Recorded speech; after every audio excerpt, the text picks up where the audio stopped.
জীবন একটি বহমান নদীর মতো, এখানে ভেসে থাকাই টিকে থাকার মূল মন্ত্র। যত হাতড়ে পাত্রে উঠতে চেষ্টা করবেন, যত তাড়াহুড়া করবেন, অস্থিরতা দেখাবেন, ততই ডুবে যাওয়ার ভয়। আসসালামু আলাইকুম। সবাই নিশ্চয়ই আল্লাহর রহমতে অনেক ভালো আছেন। আমিও আল্লাহর রহমতে অনেক ভালো আছি। আজকে সকালে ব্লগটা শুরু করলাম বারান্দা থেকে।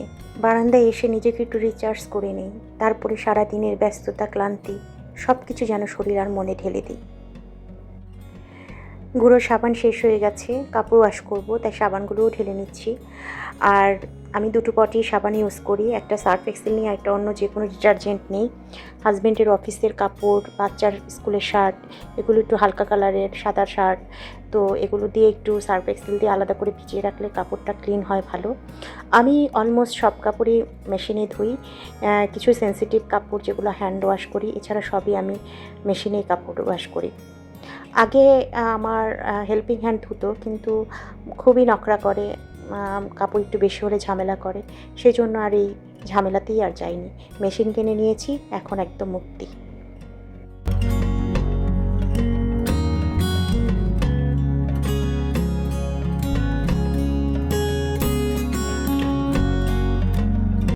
কালকে রাতে কাপড়গুলো ধোয়া হয়েছিল, তো ওগুলো সব শুকিয়ে গেছে, এগুলো তুলে নিব। নতুন যে কাপড়গুলো ওয়াশ করব সেগুলো আবার মেলতে হবে।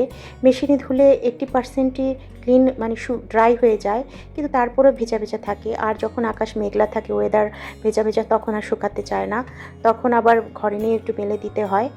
তো আমার আজকে হেল্পিং হ্যান্ড আসেনি যে আমার ঘরটা মুছে। বাসা যেহেতু বড়, 4টা বেডরুম, তো আমাকে নিজেকেই ঝাড়ু দিয়ে দিচ্ছি, কারণ অনেক দিন না আসলে আমি নিজেই মুছে ফেলি একদিন পর পর, কিন্তু একদিন মাঝখানে গ্যাপ দিলে আর মুছি না, তখন শুধুমাত্র ঝাড়ুই দিই। আর ইদানিং আমার এত চুল পড়ে, সারা ঘরেই চুল, যেখানে যাই সেখানেই চুল আর চুল। আমার মেয়েরও চুল পড়ে, এত চুল পড়ে যাচ্ছে। ডাক্তার ভিটামিন খেতে দিয়েছে, ভিটামিন খাচ্ছি, দেখা যাক চুল পড়া কমে কিনা। আর কি বলবো, আমার মনে হয় আমি ওই যে কার্টুনের টেকো বউ আছে না, মাথা টাক হয়ে গেছে চুল পড়ে পড়ে, ওরকম হয়ে যাব।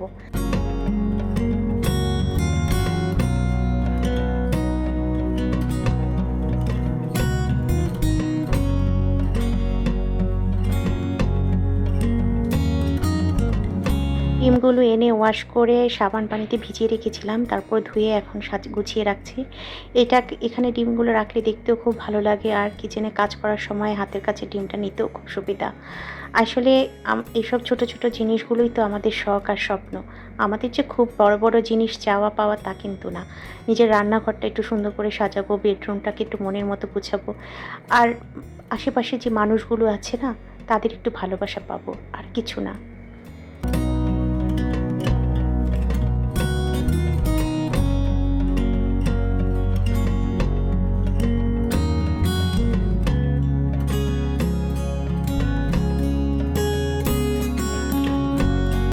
আজকে একটু পাঁচমিশালি ছোটো মাছ রান্না করব।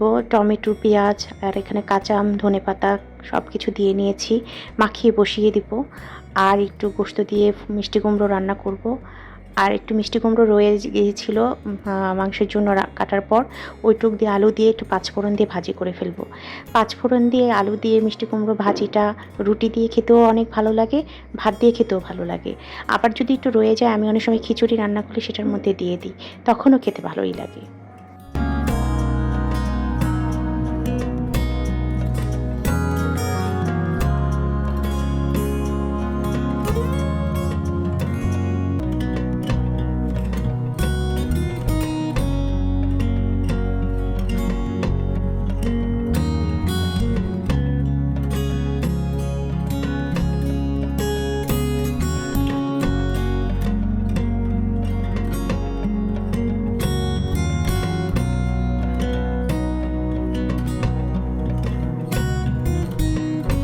মাঝে মাঝে রান্না করতে অনেক ভালো লাগে, সেদিন খুব আনন্দ নিয়ে রান্না করি।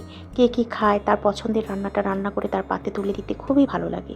আবার মাঝে মধ্যে একদম রান্না করতে ইচ্ছে করে না, মনে হয় কেউ যদি এসে আমাকে একটু রান্না করে খাওয়াতো, আমার যেটা যেটা খেতে ইচ্ছে করে কেউ যদি ভালোবেসে বলতো কী খাবা সেটা রান্না করে দেই, তাহলে খুব ভালো হতো। কিন্তু সেই প্রিয় মানুষগুলো এখন আস্তে আস্তে হারিয়ে গেছে যে আমাকে ভালোবেসে করে খাওয়াবে। আর নিজের হাতের রান্না খেতে খেতে না কখনোই আর ভালো লাগে না, নিজের শখের রান্নাগুলোও আর রান্না করে খেতে ইচ্ছে করে না। ভালোবাসা আর স্বপ্ন একটা সময় মলিন হতে থাকে। আর মা বয়স হয়ে যাচ্ছে, আম্মু আসলে আম্মুকেই আমি করে করে খাওয়াই। আম্মুর কাছে যখন যাই আম্মু করে খাওয়াই, কিন্তু আমি তেমন একটা যে থাকতে পারি না। বাচ্চাদের স্কুল থাকে, কোচিং থাকে, পড়াশোনার প্রেশার থাকে। আর নিজের বাসায় না একটা পরিবেশ তৈরি হয়ে যায় বাচ্চাদের কমফোর্টের, ওইখানে গেলে তারা কমফোর্ট জোনের বাইরে চলে আসে। আমার 5 মিশালি মাছটা হয়ে গেছে, এখন আমি মিষ্টি কুমড়ো আলু দিয়ে ভাজিটা বসিয়ে দিব।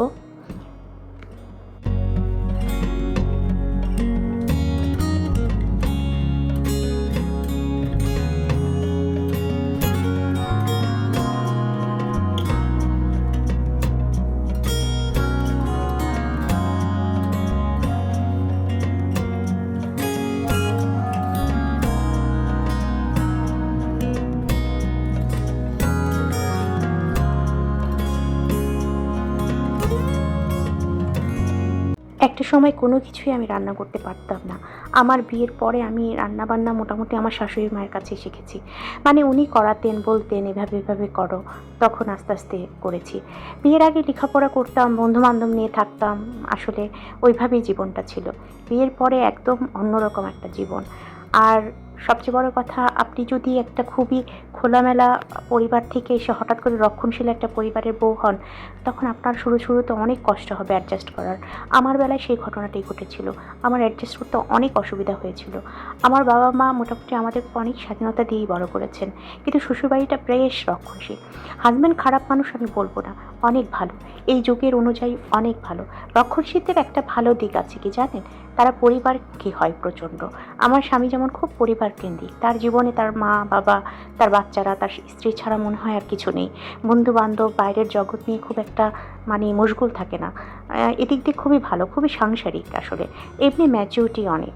তো যার কারণে রক্ষণশীলতার সেই সমস্যাগুলোও আমি একসময় কাটিয়ে উঠেছি। হয় না, মানুষ তার সব কিছু একসাথে পায় না, কিছু ভালো দিক থাকে, কিছু খারাপ দিক থাকে। ভালো দিকগুলো যদি খারাপ দিকের চেয়ে বেশি হয় পরিমাণে, তাহলে ওই খারাপ দিকগুলো একসঙ্গে ওভারলুক করা হয়ে যায়। আমি সন্ধ্যাবেলা একটু আমারটা চাদরের মানে টেইলার্সে এসেছি। আমার অনেক দিনের একটা চাদর ছিল, তো সেটার বালিশের কভার বানানো ছিল না, তো বালিশের কভারগুলো বানাতে এসেছি। ও আমার পরিচিত দোকান, তো আমাকে বললো যে আপা আপনি বসেন, আমি আপনার কভারগুলো বানিয়ে দিচ্ছি। তো আমি বসে মানে কভারটা নিয়ে যাচ্ছি, কারণ চাদরটা অনেক দিন ধরে পড়ে আছে, তো বাড়ি নিয়ে গেলে ইউজ করা যাবে।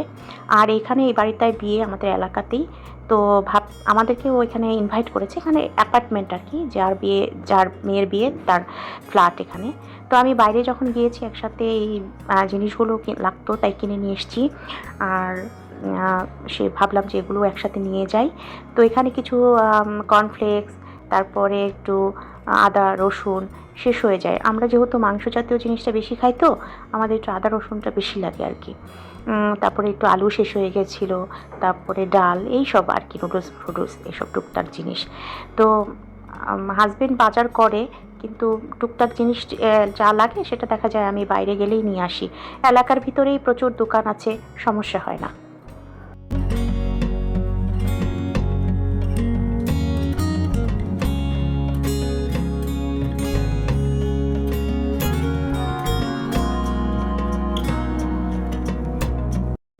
তো আজকে বিছানা চাদরটা চেঞ্জ করে নেব। তো এই চাদরটারই বালিশের কভার সব বানিয়ে নিয়ে এসলাম। চাদরটা আমার কাছে ছিল, মানে গজ কাপড় ছিল, কভার বানানো ছিল না, তো আজকে বানিয়ে একসাথে নিয়ে আসলাম। এখন চাদরটা চেঞ্জ করে দেখি বিছানায় লাগানোর পর কেমন লাগে। খুবই নর্মাল একটা চাদর। তো আজকের ভিডিও এই পর্যন্তই। সবাই অনেক ভালো থাকেন, আমার জন্য দোয়া করবেন। আপনাদের জন্য অনেক দোয়া এবং শুভকামনা। আসসালামু আলাইকুম।